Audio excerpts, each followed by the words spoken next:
السلام عليكم ورحمة الله تعالى وبركاته. الإخوان، هذه الحلقة ما غاديش نطولوا بزاف، فقط غادي نتكلموا على تشكيلة المنتخب الوطني المغربي الأولمبي اللي من تحت 23 سنة فقط.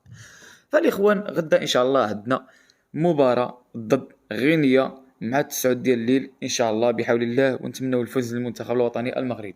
فالإخوان بداو بالحراس المرمى. فالإخوان، مدرب دا جوج حراس، فغالبا غادي يعتمد على بالعاروش.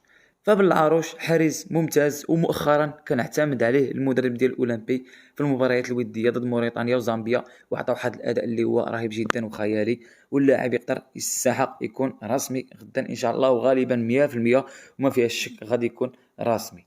فالاخوان، كيف ما كنعرفوا عندنا قلب الدفاع، عندنا شادي رياض غادي يكون كقلب دفاع ايسر، ومهدي بومكير كدفاع ايمن، او نقولوا قلب دفاع ايمن. مهدي بوكامير كيلعب في تشارلو البلجيكي، وشادي رياض اللاعب ديال برشلونه. فشادي رياض الاخوان مؤخرا كان نادى الوليد الركراكي ايضا مع بعض اللاعبين في المعسكر اللي كنا لعبنا ضد المنتخب البرازيلي وايضا المنتخب البيرو، فما زال ماخذ الفرصه ديالو.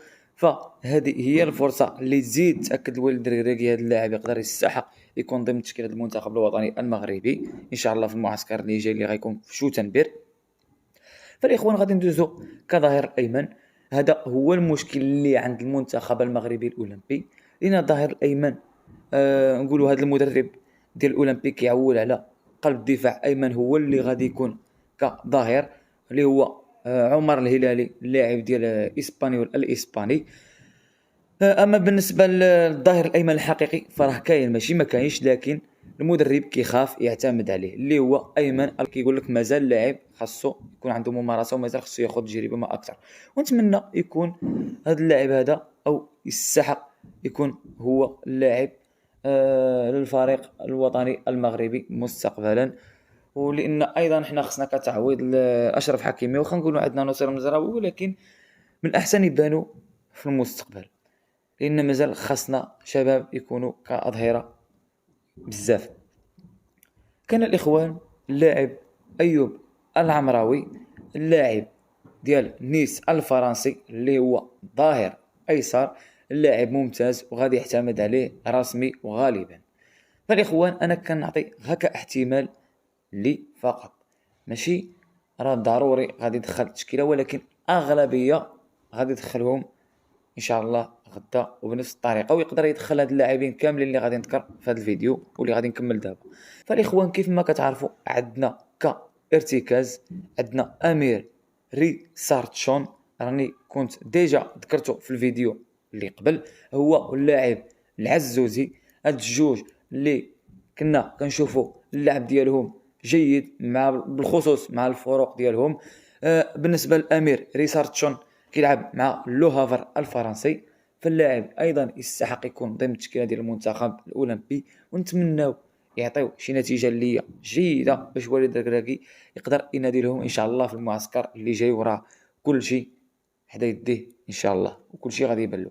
بالنسبه للاخوان اللي غادي يكونوا في المحورين، الايمن غالبا غادي يكون بلال الخنوس اللاعب ديال جينك البلجيكي، فالرسمي ديالو لا تعوض في المنتخب الوطني المغربي. ايضا اللاعب اسماعيل سايباري اللاعب ديال بي اس في الهولندي، اللاعب اللي بامكانه ايضا يكون رسمي مستقبلا في المنتخب الوطني المغربي ديال الكبار، اللاعب اللي جيد، اللاعب اللي كيتقاتل، اللاعب اللي بامكانه يكون مستقبل ايضا ديال المنتخب الوطني المغربي.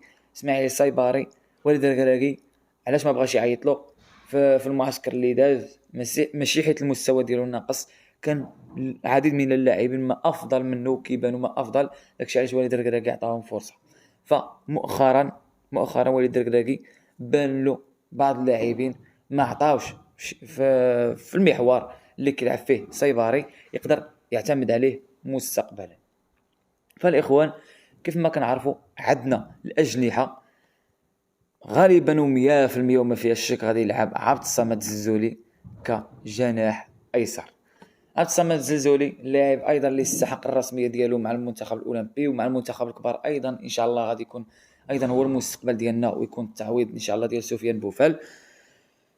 ايضا الاخوان عندنا كجناح ايمن ابراهيم صلاح اللاعب ديال رين الفرنسي، اللاعب الاخوان اللي كيبان باللي عنده واحد تكتيك فني، وكذلك كيعرف يدريبلي، لاعب جيد جدا للفريق. رين فرنسي مفتخر ايضا بهذا اللاعب هذا، ونتمنى غدا ان شاء الله يعطيو شي لاعب اللي هو اضافي للمنتخب الوطني المغربي. كاين عبد الله الريحاني مهاجم ديال الاتلتيكو مدريد، مهاجم اللي في المستوى، وكنا كنذكروا هذا المهاجم هذا مور مساله المونديال، كنا كنقولوا ويدر كراكي غادي يجيبوا المعسكر اللي لعبنا ضد المنتخب البرازيلي وايضا ضد البيرو، لكن وليد الركراكي خلى نفس المهاجمين. بالنسبه لعبد الله الريحاني ما كانش نادالو، نتمناو يبين الوالد الركراكي راني يستحق نكون ايضا ضمن تشكيله المنتخب الوطني المغربي. فالاخوان هذه هي التشكيله اللي غالبا غادي تكون ان شاء الله غدا ضد المنتخب غينيا. فنتمناو خير للمنتخب الوطني الاولمبي، ونتمناو اللاعبين يلعبوا بنيه ديالهم صالحه، وايضا يتقاتلوا باش ان شاء الله يعطيهم فرصه. فالاخوان الفيديو تسالى، فتحياتي لكم، السلام عليكم ورحمه الله تعالى وبركاته.